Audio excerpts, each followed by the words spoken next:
Hey everybody, this is AW1300 and thank you for joining me for another video. Today we're going to talk about soft coral care. I absolutely love soft corals. They're some of my favorite corals in the hobby. They're very hardy, very forgiving corals. They don't require a whole lot of attention. You can basically plug and play them. A lot of them, as long as you've got some stable water parameters, you can just kind of toss right in almost after a proper acclimation. They tolerate higher nitrate and phosphate levels than some of the more finicky hard corals, but they do require some decent lighting. They are photosynthetic, so they all have zooxanthellae, which are symbiotic bacteria that live within them and can create food for them via photosynthesis. So we'll talk about a couple of the soft corals I have in the tank today and what the difference is between them and the stony corals.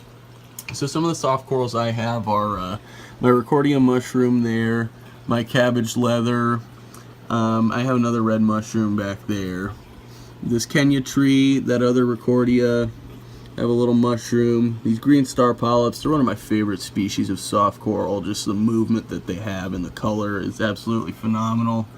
And these Palithoa here are also a species of soft coral. Now, what differentiates them and stony corals is the soft corals are completely composed of soft tissue. A stony coral, like the acans here and this hammer, have a stony base. So you can see that base there. That is actually the coral's skeletal structure. It forms it by breaking down alkalinity and calcium in the water and creates its skeletal structure to live on. However, a soft coral, such as the cabbage or the green star polyps, they have to exist on a rock. So they attach themselves to a rock and they live that way. They don't create their own stony base.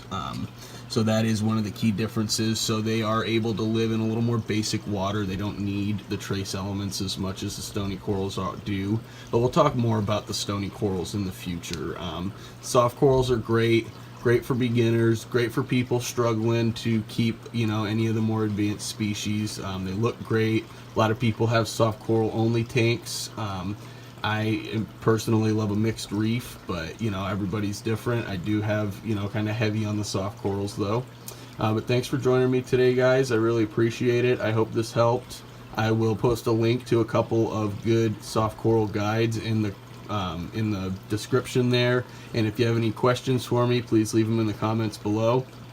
Don't forget to like and subscribe and follow me on Instagram if you haven't already. I hope you all have a great day and happy reefing.